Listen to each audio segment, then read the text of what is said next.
Bom dia a todos! Como é bom estarmos unidos como família. Nós estamos aqui para adorar o nosso Deus. Nós não estamos aqui simplesmente porque não temos mais nada para fazer domingo de manhã. Amém? Nós estamos aqui para adorar a Deus. E eu vejo muitas caras novas aqui hoje. Então, se é a primeira vez que vocês nos visitam, bem-vindos à igreja que coloca a Bíblia como autoridade única. Amém? Nós não acreditamos em denominação religiosa. Nós acreditamos na Bíblia. Amém. Nós não somos batistas, nós não somos pentecostais, nós somos cristãos, amém? Amém? Como os cristãos se denominavam. E eu vejo aqui que a sala está meio dividida, né? O Vibe and Talk e os universitários aqui, né? Eu vejo, talvez tenha uma facção na igreja acontecendo. Não? Ok, somos uma família todos juntos, né? Amém, amém. Eu quero levantar o Michael e Maria Hart, que estão aqui com a gente hoje. Então, Michael e Maria, vocês são incríveis. Eles há mais de 35 anos fiéis. 35 anos amando a Deus. E estão aqui, e a humildade de ver Michael e Maria aqui. Michael chegando para mim, Lucas, hoje eu esqueci de trazer minha gravata. Me desculpa. Entende? O nível de zelo que eles têm. Durante todos esses anos, nós amamos muito vocês. Amém? E eu sei que tem muitas pessoas que estão doentes. Então eu vou orar um pouco para as pessoas que estão doentes aqui, né? São 4 pessoas que não vieram hoje. Uma delas, muito especial para mim, a minha esposa, não está aqui. Então talvez você pense na sua cabeça, nossa, a Ana está um pouco mais morena hoje, não? Não, mas a Ana não está aqui. Amém? A Ana está doente. E todos estamos doentes. Eu fiquei doente essa semana também. Eu perdi 2 quilos essa semana.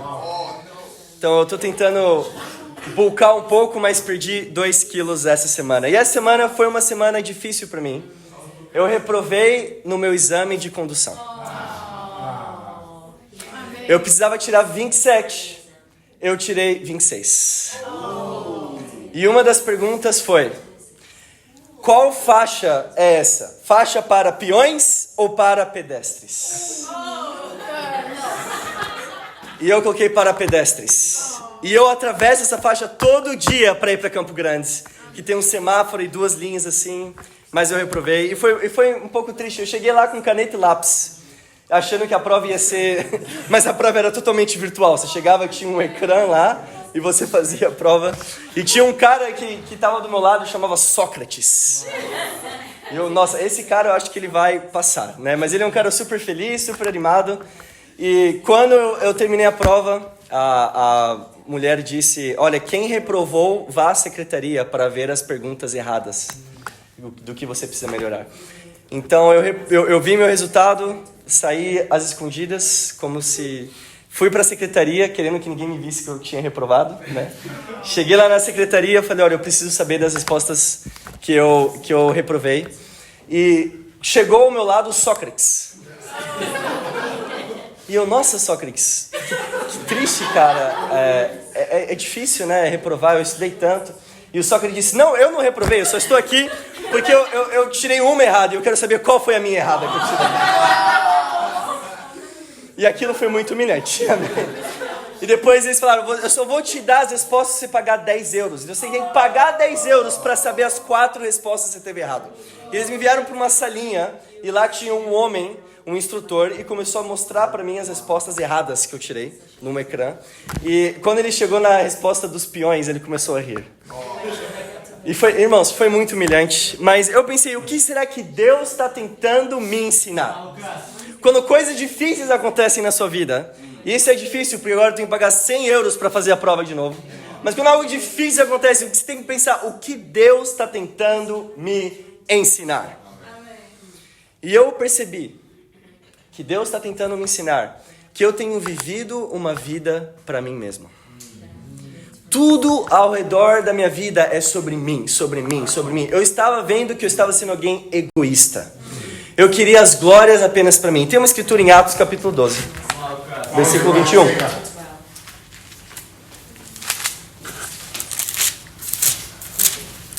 Antes de lermos, vou fazer uma oração. Pai amado Deus, obrigado por estarmos aqui, Pai. Eu oro, Deus, por essa reunião. Eu oro para que saiamos daqui inspirados, Deus. Não inspirados com histórias, não inspirados com amizade, com convívio, mas inspirados com o Senhor, Pai. Inspirados com a sua glória, Deus. Inspirados em sairmos daqui para fazer coisas melhores, Pai. Eu oro para que o Senhor fale conosco hoje através da tua palavra, em nome de Jesus. E eu também oro, Deus, para que o Senhor ajude as 4 pessoas que estão doentes, Pai. A Gabi, que está doente, a Ellen, a Ana e a Isabela e o Luca, Pai, que estão doentes. Eu oro para que o Senhor os cure em nome de Jesus. Amém. Amém. Em Atos 12, versículo 21. A Bíblia diz: ele marcou um dia para falar ao povo, e nessa ocasião vestiu o traje da cerimônia. Sentou-se no trono e fez um discurso. Então o povo começou a gritar: isto é a voz de Deus, e não de um homem. O que nós vemos aqui é que Herodes, ele começa a discursar para o povo. E Herodes, ao discursar, as vestes que ele estavam refletindo luz. E por conta disso, o povo olha para Herodes e pensa: Herodes, você não é um homem. Isso é Deus falando. E no versículo 23, imagina isso. Imagina o Michel aqui fazendo as contribuições. E ele começa a refletir aqui. E você pensa: nossa, talvez não seja o Michel, talvez seja Deus falando aqui com a gente. E no versículo 23 diz: nesse mesmo instante, um anjo do Senhor feriu Herodes, por ele ter roubado ou usurpado a glória de Deus. E Herodes morreu comido por vermes. Então aqui nós vemos que Herodes rouba a glória de Deus no discurso dele. E ele é comido por vermes. Imagina você ser comido por vermes. Eu estava com vermes essa semana na minha barriga. Eu compartilhei com algumas pessoas. É um pouco humilhante. Então, essa semana foi bem humilhante para mim. Amém? Então, Deus, o que o Senhor estava tentando me ensinar? E quando eu li na Bíblia, eu vi sobre Herodes, que foi comido por vermes. E Flávio Joséfos, um historiador da época, ele relata isso. Ele relata que esse Herodes, que a Bíblia também relata, a doença dele foi tão grande que os vermes eram visíveis. As pessoas viam os vermes comendo ele, simplesmente porque ele roubou a glória de Deus. O que será que hoje você tem roubado de Deus? Você tem roubado a glória de Deus? Você tem roubado o tempo de Deus? Quantas vezes eu converso com pessoas: olha, vamos estudar a Bíblia, e a pessoa fala: não tenho tempo. Mas, na verdade, você não tem tempo, Deus é quem tem o tempo. E você rouba o tempo de Deus. Qual foi a última vez que você foi no culto de domingo de manhã? O seu dinheiro não é seu, o seu dinheiro é de Deus. Tudo que nós temos é para Deus, amém? O que será que nós temos roubado de Deus? E eu percebi que eu estava roubando a glória de Deus. Eu estava mais preocupado com as minhas coisas do que ajudar outras pessoas. Mas eu tenho mudado aqui em Lisboa. Eu tenho feito a vida sobre mim. Eu lembro nos primeiros 6 meses aqui em Lisboa. Quem chegou aqui nos primeiros 6 meses aqui em Portugal para implantar a igreja? Uau! 3, 4 pessoas. Olha que incrível, irmão. Nós estamos... Essa igreja aqui que vocês estão vendo existe há 10 meses. E 6 meses atrás começou com 4 pessoas aqui, amém, que estão nessa sala. Olha o quanto a igreja tem crescido, amém? Não pela glória das 4 pessoas, mas pela glória de Deus, amém? Mas eu lembro que quando eu cheguei em Lisboa, não sei vocês, eu estava inspirado para compartilhar minha fé. Eu vivia naquela universidade 5, 6, 7 horas do meu dia. O meu sonho era ver um português sendo batizado. E o Romeu foi batizado, amém? Em português. O meu sonho era ver Portugal evangelizado na minha geração. Eu lembro que tinha 3 estudos bíblicos por semana. Passava 20 por semana, não, por dia, amém? Passava 24 horas na universidade, mesmo sozinho. Eu estava lá evangelizando. E quase um ano se passou. E agora eu tenho visto que eu tenho colocado eu no foco das minhas atenções. As minhas atenções deixou de ser salvar pessoas, ajudar pessoas, inspirar pessoas, fazer discípulos. O primeiro mandamento da Bíblia, dado por Deus, é multipliquem-se. O último mandamento de Jesus é: vão e façam discípulos. E eu vi que eu perdi nesses últimos pelo menos 3 meses isso na minha vida. Eu tenho feito a minha vida mais sobre mim do que sobre outras pessoas. Eu nem quero ter um carro. Eu nem penso em ter um carro. mas eu estou fazendo escola de condução para poder dirigir. Eu comecei a fazer com que a minha vida aqui fosse mais sobre mim do que sobre ajudar outras pessoas. E eu não sei se é isso que tem acontecido com você hoje também. O importante é que eu tomei a decisão de mudar, irmão. Essa semana foi muito humilhante para mim. E eu tomei a decisão, não, eu vou colocar Deus no centro das minhas atenções. O título da pregação hoje é Cristianismo puro e simples. Cristianismo puro e simples. Pessoas tentam fazer o cristianismo algo complicado. Porque se o cristianismo for algo complicado, ele fica mais fácil de ser seguido. Um discípulo de Jesus Cristo, ele faz o cristianismo algo simples, algo bíblico, mesmo que seja difícil de seguir. O cristianismo deve ser simples. Existe falso cristianismo hoje aí. Existem igrejas que só aceitam portugueses. Não falam isso, mas se você não for português, as pessoas te olham estranho. Existem igrejas que só aceitam brasileiros aqui em Portugal. Eles não falam isso, mas eles vão achar estranho. Existem igrejas que só aceitam africanos aqui em Portugal. Mas Jesus Cristo diz, vão e façam discípulos de todas as nações. Essa igreja deve ser uma igreja de todas as nações, amém?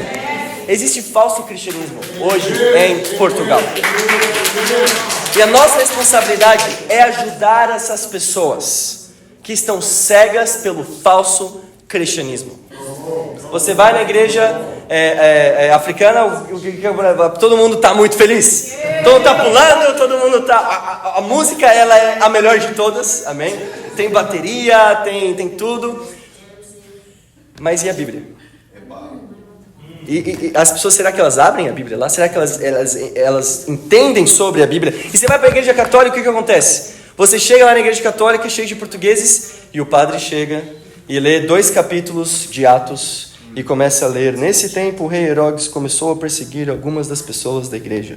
Mandou cortar a cabeça de Tiago. Muito bem, irmãos, aqui está a ceia, tchau. Uma igreja de cristãos, uma igreja de discípulo, deve ser uma igreja que tem a verdade, que é a Bíblia, e o Espírito. Amém. Os dois. Talvez seja a primeira vez que você esteja aqui e você pensa, nossa, o que essas pessoas beberam hoje de manhã?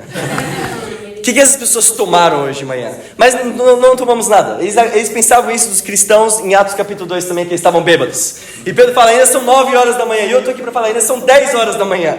Nós não tomamos nada, nós estamos assim porque estamos o Espírito Santo dentro de nós, amém? Mas ao mesmo tempo, nós temos a verdade da palavra de Deus também, amém? Cristianismo é sobre Cristo e sobre o que Cristo fez na sua vida. Cristo entregou sua vida para salvar as pessoas. Ele se importava com as pessoas, ele queria ver todo mundo salvo. Foi isso que Cristo fez aqui na terra. Será que hoje nós temos vivido o real cristianismo? Cristo chorava pelas pessoas. As únicas 3 vezes que Cristo chorou foi pelas pessoas. A única vez que Cristo chorou foi por Lázaro que morreu. Depois Cristo chorou porque ele olha para Jerusalém e vê todas aquelas pessoas perdidas. E a Bíblia diz que ele chora sobre Jerusalém. E depois Cristo chora numa cruz. Por quê? Porque ele recebe o pecado das pessoas. Pelo que hoje tem sido o seu choro? É algo emocional? É algo sobre você ou é algo sobre as pessoas? Cristianismo deve ser algo altruísta. Cristianismo não é sobre ser egoísta, amém? Jesus ficava irado ao ver pessoas vendendo coisas na igreja. Porque Jesus sabia que cristianismo era sobre fazer o correto para ajudar as pessoas. Sobre o que hoje você faz o cristianismo. Eu acredito que nós discípulos podemos começar a fazer o cristianismo sobre nós mesmos. Você acha que cristianismo é sobre usar gravata de domingo? É isso que é cristianismo para você? Cristianismo é usar gravata de domingo, é usar terno de domingo. É isso o cristianismo para você? Cristianismo, o que é cristianismo para você? É a placa de igreja que você vai? Eu vou na igreja batista. Cristianismo, eu vou na igreja que tal pastor vai falar. Quem já ouviu alguém falando isso? Eu vou naquela igreja porque tal apóstolo vai pregar a palavra de Deus. Cristianismo começa a ser feito sobre pessoas, sobre placas de igreja. Nós somos a Igreja Cristã Internacional de Lisboa, mas nós somos mais que isso, amém? Nós somos discípulos de Jesus Cristo, amém? É isso que nós somos. Discípulos. Cristianismo não é sobre essas coisas. Cristianismo é sobre Cristo, amém? Isso é cristianismo. Cristianismo não é decorar escrituras. Decorar a escritura, chegar no estudo bíblico e simplesmente falar as escrituras. Cristianismo é sobre amar, é sobre ajudar as pessoas. Cristianismo é sobre o nosso coração, amém? Cristianismo não é ser robô. Cristianismo não é você vir aqui com um sorriso no rosto, mas ter xingado antes lá no metro. Mas ter falado mal do seu marido e ter sido super não inspirador com o seu esposo ou com a sua esposa. Isso não é cristianismo. Cristianismo é sobre coração. Por que você veio aqui hoje, nesse culto? Você veio porque você quer se sentir bem? Ou você veio porque você quer sentir Deus? Eu vim porque eu quero me sentir Deus. E sentir Deus, não muitas vezes eu vou me sentir confortável. Porque a palavra de Deus é uma espada que corta, amém? Eu vim aqui para sentir Deus. Você pode ter uma vida boa, moral, vir às reuniões engravatado, falar as palavras certas, se abster da impureza sexual, mas nada importa se você não se importa pela salvação das pessoas. É sobre isso que Cristo fazia. Cristo veio para salvar as pessoas. Se você hoje não vive para salvar pessoas, você não é um cristão. E eu vi isso no meu coração. Eu tenho deixado de ser, aos poucos, um cristão, porque eu parei de fazer sobre salvar as pessoas e trazer salvação para as pessoas. E quando eu percebi que essa doutrina falsa estava no meu coração, eu tomei a decisão de me arrepender, amém? Eu tenho apenas um ponto para nós aqui hoje. Um ponto. Ser cristão é fazer cristãos. Ser cristão é fazer cristão. Jesus dá um mandamento super importante para os seus discípulos. Vão e façam discípulos do quê? De todas as nações, batizando-os em nome do Pai, do Filho e do Espírito Santo, e eu estarei com vocês até o fim dos tempos. Esse é um mandamento, são as últimas palavras de Jesus Cristo. Se hoje você se considera um cristão, mas não tem vivido isso, não tem chamado pessoas para serem cristãs, será que hoje você é realmente um cristão? Porque ser um cristão é fazer cristãos, amém?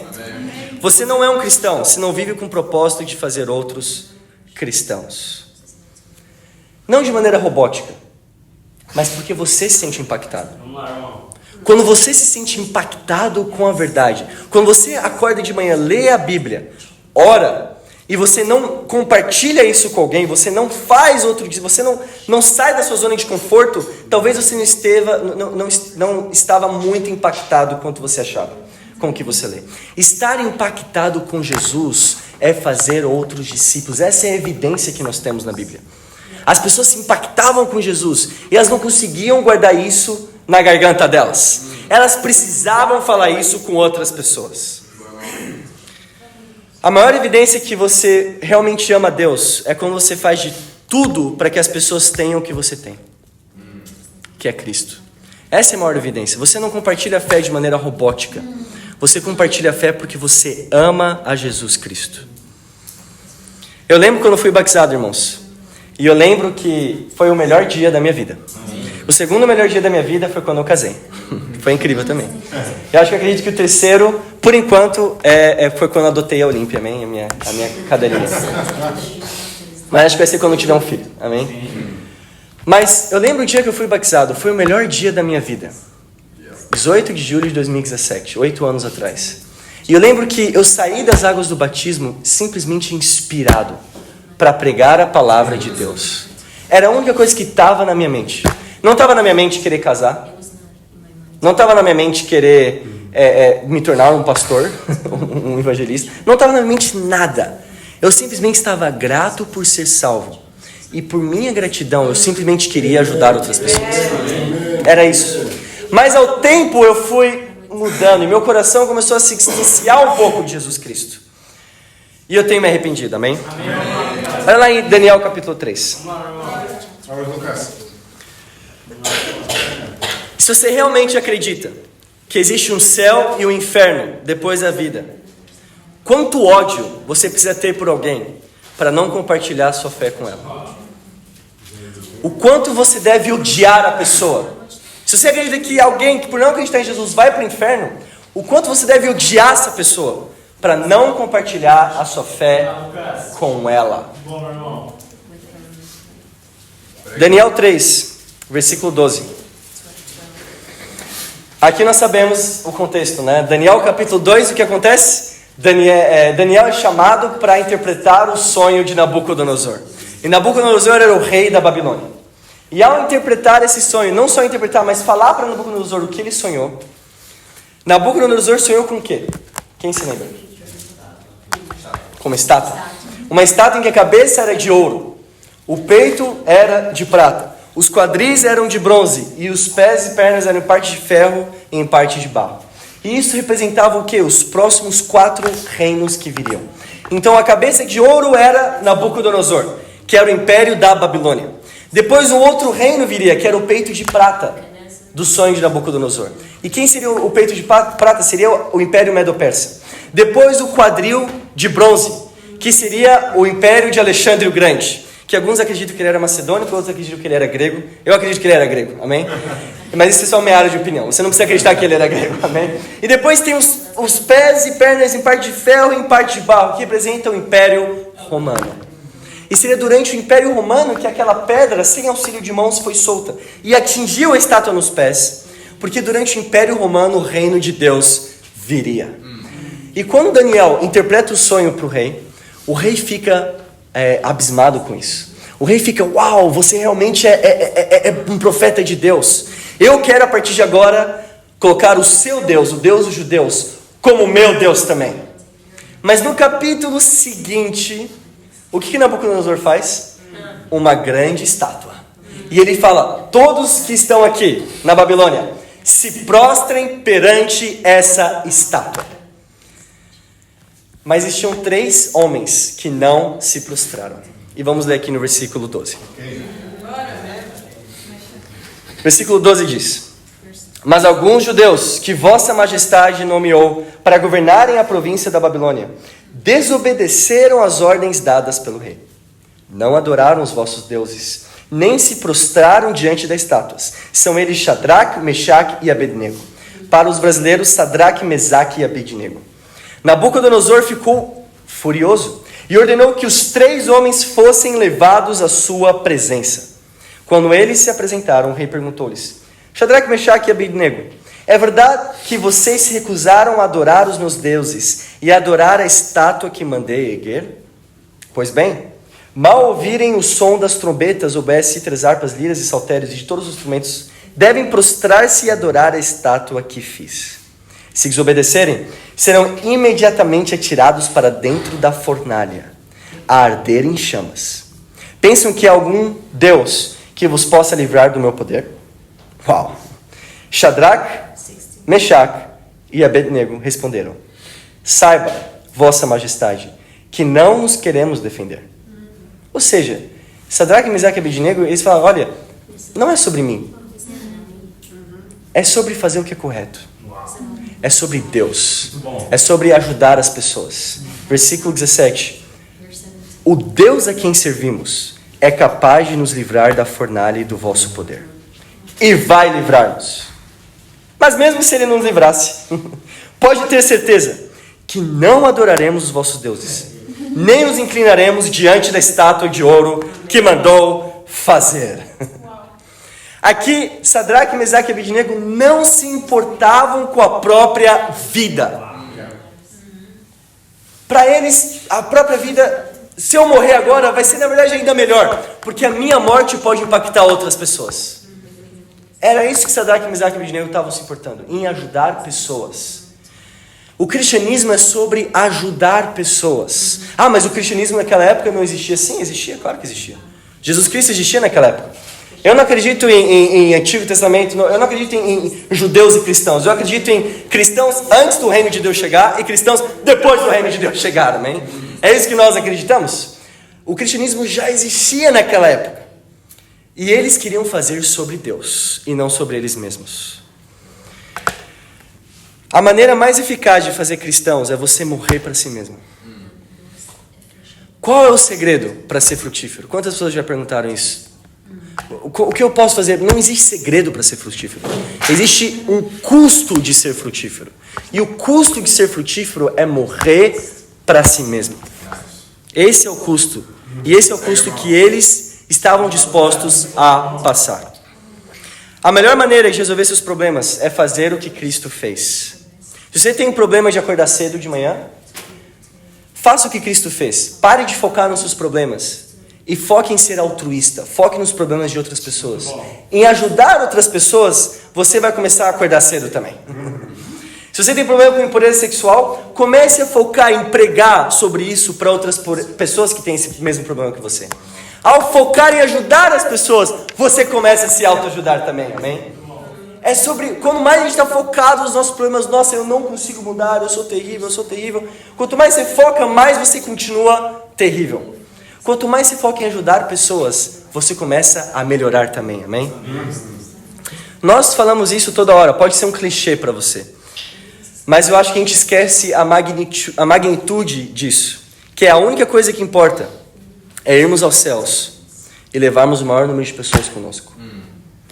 Às vezes a gente esquece a magnitude disso. E quando eu fui batizado, 8 anos atrás, era a única coisa que estava na minha mente. Eu lembro que na semana que eu fui batizado, eu fui viajar com meus pais. E assim como Jesus foi batizado e depois foi tentado 40 dias no deserto, aconteceu basicamente a mesma coisa comigo. Eu fiquei uma semana fora da igreja, amém? Eu fiquei uma semana longe, a gente foi para uma cidade do interior de São Paulo. E lá naquela cidade, eu lembro que a única coisa que estava no meu coração era pregar a palavra de Deus. Era isso. Eu lembro que naquele dia que a gente chegou em Socorro, eu fui no alto de uma montanha lá, um monte, e eu fui orar. E depois que eu saí de orar, eu fui para a primeira igreja evangélica que eu vi e eu comecei a pregar a palavra de Deus lá. Eu falei, onde está o pastor dessa igreja?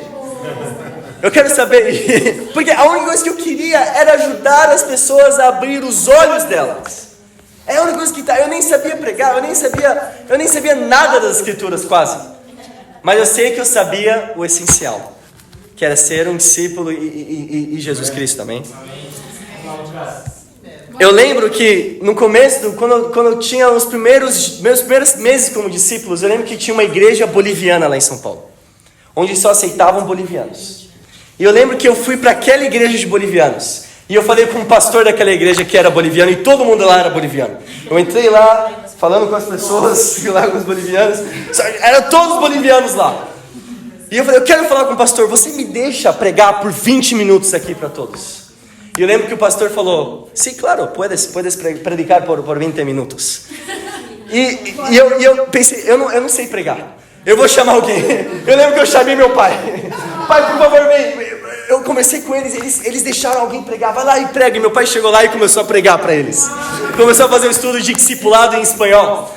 E eu nem sabia pregar, eu não sabia nada, irmãos. Mas eu tinha um coração de querer salvar as pessoas. O meu coração era de querer ajudar, era de querer fazer alguma coisa com a minha existência. Esse era o meu coração. O que será que hoje você tem feito com a sua existência aqui na Terra? Uma a 3 pessoas, na verdade 3 pessoas por dia se suicidam em Portugal. Portugal é um país pequeno, tem 11 milhões de pessoas. 3 pessoas por dia se matam em Portugal. Isso quer dizer que hoje, agora, talvez 1 ou 2 pessoas já tenham se suicidado hoje aqui em Portugal. Com o que você está preocupado? São com suas unhas, as irmãs? Com as suas vestimentas? O que você está preocupado hoje?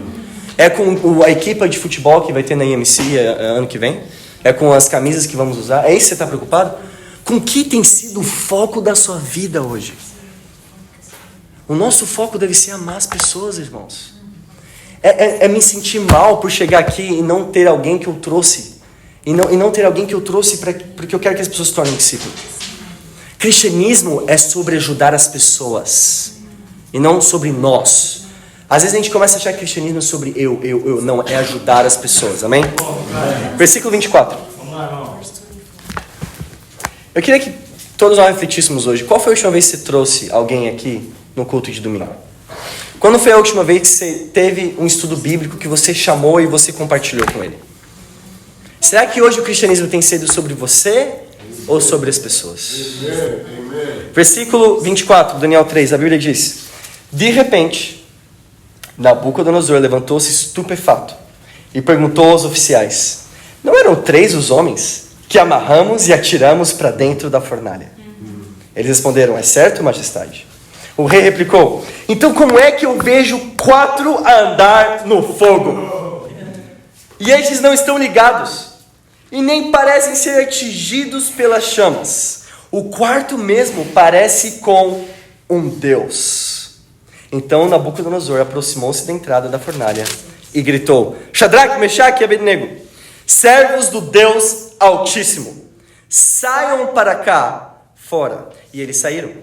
Sátrapas, chefes, governadores e outros oficiais do rei aproximaram-se dos 3 homens para verificar se não estavam queimados. O seu cabelo não estava chamuscado, nem a roupa tinha ardido, nem sequer cheiravam a fumo. Enquanto as muitas pessoas por aí cheiram a fumo, não? Então o rei exclamou: louvado seja o Deus de Shadraque, Mechaque e Abednego. Ele enviou o seu anjo para socorrer estes homens, que o servem e nele confiam.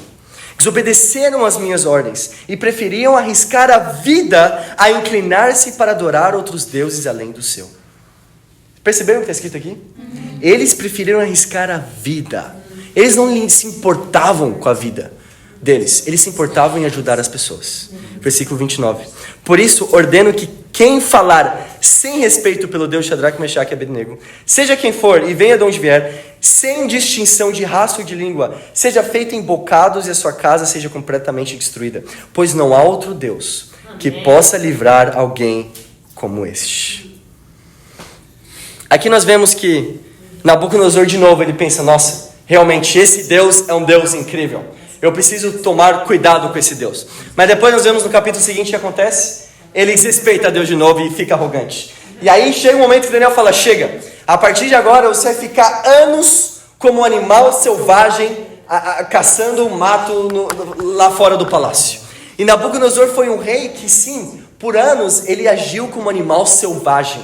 Porque Deus o humilhou pelo fato dele não ter agarrado a oportunidade que Deus deu para ele.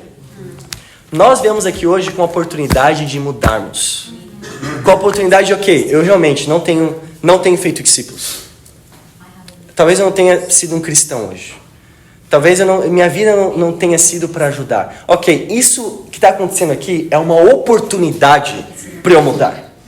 É isso que nós vamos pensar. Porque senão talvez Deus possa nos humilhar. E é o que Deus fez comigo. Deus começou a me humilhar. Olha, a escola de condução, você não vai passar por 1 ponto. Eu poderia ter passado por 2, por 3, mas por 1 ponto. Porque Deus queria mostrar, eu estava muito focado em mim mesmo. E não focado em amar as pessoas. Existe um experimento chamado altruísmo empático, de Batson, que foi um psicólogo. Né? Minha esposa é psicóloga e ela gosta dessas coisas. E eu acabo gostando também, amém? E nesse procedimento que fizeram, nesse experimento, colocaram 2 grupos. Um grupo eram pessoas altruístas. Pessoas que ajudavam outra pessoa. Então tinha uma situação em que tinha uma pessoa em necessidade. E a outra pessoa ajudava essa pessoa. Mas a pessoa que ajudava nesse primeiro grupo, ela perdia alguma coisa. Então talvez alguém muito pobre que ajuda uma outra pessoa ainda mais pobre. Então alguém que perdeu. E um outro grupo de pessoas tinham a mesma situação, alguém ajudando outra pessoa, só que essa pessoa não perdia nada. Ela ajudava, mas essa pessoa ela não se sacrificava para isso, não morria para si mesma para isso. E o que aconteceu é que colocaram esses 2 grupos e outras pessoas foram conversar com essas pessoas que ajudaram.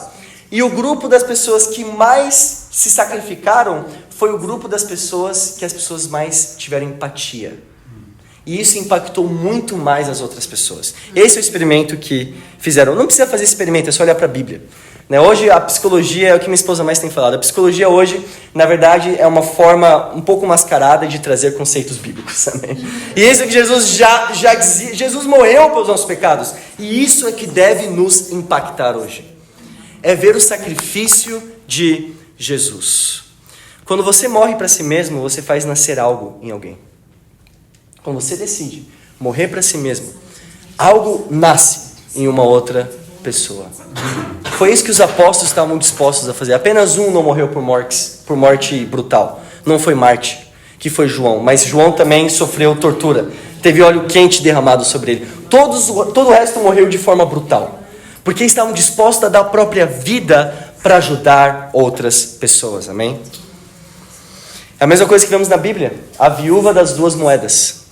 Ela deu tudo o que ela tinha. Talvez se a Bíblia relatasse a mesma coisa e a viúva tivesse 500 moedas e deu 2, talvez não impactaria muito a gente hoje. Mas por que a gente é impactado? Porque ela morreu para si mesma. Ela deu tudo o que ela tinha, amém?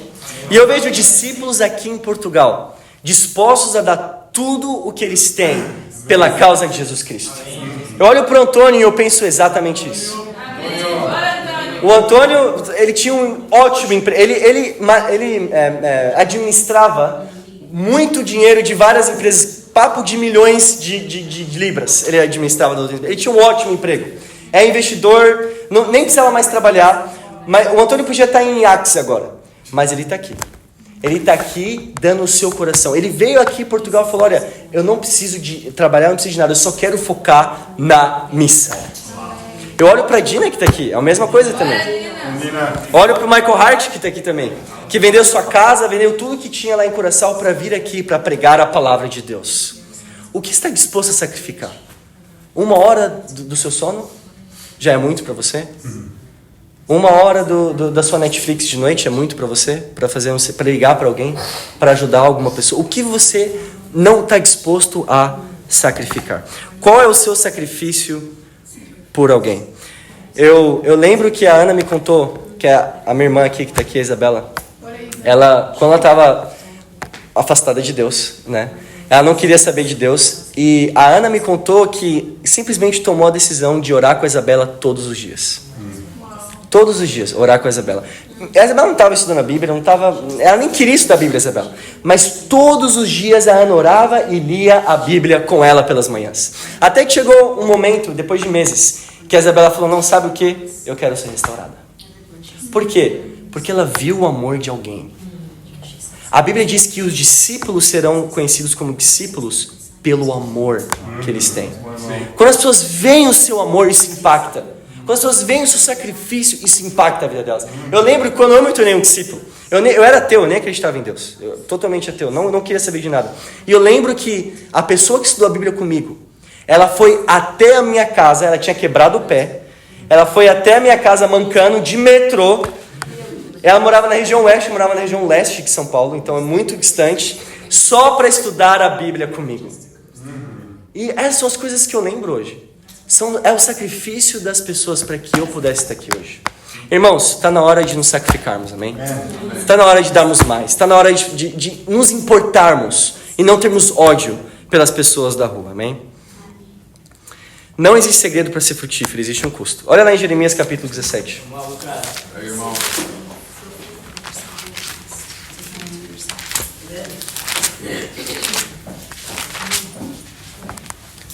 Jeremias 17, versículo 7, a Bíblia diz: todavia, abençoarei aquele que confia em mim e procura em mim a segurança. Esse é semelhante a uma árvore, plantada à beira de um regato, estendendo as suas raízes para a água. Não teme quando vem o estio, porque as suas folhas permanecem verdes. Pouco lhe importa se não há chuva, e não deixa de ser frutífero. Então, o que nós vemos aqui? Pessoas que confiam em Deus. Aqui são pessoas que confiam em Deus. Depois ele diz sobre o coração humano, né? O coração humano é muito enganador. Às vezes, eu vou seguir o meu coração, eu vou seguir... Isso não é a melhor decisão que você possa fazer, amém? Mas eu vou seguir o que o Espírito falou para mim, mas o que o Espírito falou para você está contra a Bíblia, e aí? Será que foi o Espírito mesmo ou será que foi algum demônio que falou isso para você? A gente precisa seguir a Bíblia. Não que o Espírito não possa falar coisas pra gente. Então ele fala, ele está a falar agora. Mas precisamos analisar a Bíblia. Os bereanos, eles escutaram o que Paulo estava dizendo, mas eles foram nas Escrituras para examinar se o que era certo mesmo ou não. Amém? Mas o que nós vemos aqui é uma analogia, onde pessoas que amam a Deus são como árvores. Incrível isso, né? Você é uma árvore. Amém. Que tipo de árvore você é? Amém? Você é uma árvore. As pessoas que amam a Deus são como árvores. E a gente vê essa analogia muito no Antigo Testamento. Árvore sendo comparada com uma pessoa. E árvores que dão fruto, e árvores que estão perto de um rio. E no versículo 13, no final do versículo 13 diz: porque abandonaram o Senhor que é fonte de água viva. Eu quero que vocês me acompanhem aqui, amém? Pode ser um pouquinho complicado de entender, mas é incrível isso. A Bíblia diz que pessoas que amam a Deus são como árvores. Árvores perto de um rio, de uma água, que na verdade essa água é Deus. E pessoas que amam a Deus, elas dão frutos. E eu sempre olhava para a Escritura e pensava, nossa, para eu ser alguém que ama a Deus, eu preciso ser frutífero. Eu preciso trazer alguém, batizar alguém, ajudar alguém espiritualmente, e assim eu vou amar a Deus. Mas na Bíblia tem 2 tipos de fruto. Tem o fruto do Espírito e tem o fruto realmente de ser frutífero. Há uma árvore que dá frutos, galhos que dão frutos, os que não dão são podados. E aqui, depois quando você para pensar, você pensa, esses frutos que a Bíblia está dizendo aqui, o que eu acredito é o fruto do Espírito. O Espírito Santo, quando nós damos fruto, não são os frutos do Espírito, amor, não, é o fruto do Espírito, a Bíblia diz, amém? É uma coisa só. Quando nós damos o fruto do Espírito, quando nós arrependemos dos nossos pecados, o que acontece? Nós produzimos frutos, porque somos uma árvore. Esses frutos, de acordo com a lei de Isaac Newton, eles caem, por causa da gravidade. E o que tem aqui, perto da gente? Tem um rio que flui, tem água. E Deus vai trabalhar nos nossos frutos de arrependimento. E o que tem dentro do fruto? Semente. E esses frutos vão ser jogados para perto de onde está o rio. E sementes vão ser plantadas. E mais árvores vão ser crescidas. E assim o mundo é evangelizado. Amém? Mas tudo começa com o seu arrependimento. Não é, eu quero fazer discípulos porque isso infelizmente é o que aconteceu com o nosso movimento. Onde pessoas estavam mais focadas em fazer discípulos do que mudar o próprio coração. O que nós como discípulos vamos fazer? Querer mudar o nosso próprio coração, e isso vai nos incentivar a querer pregar para as pessoas e a querer fazer outros discípulos, amém? 1 Tessalonicenses 2, versículo 8. Ao dar fruto do Espírito, você dá fruto de batismos.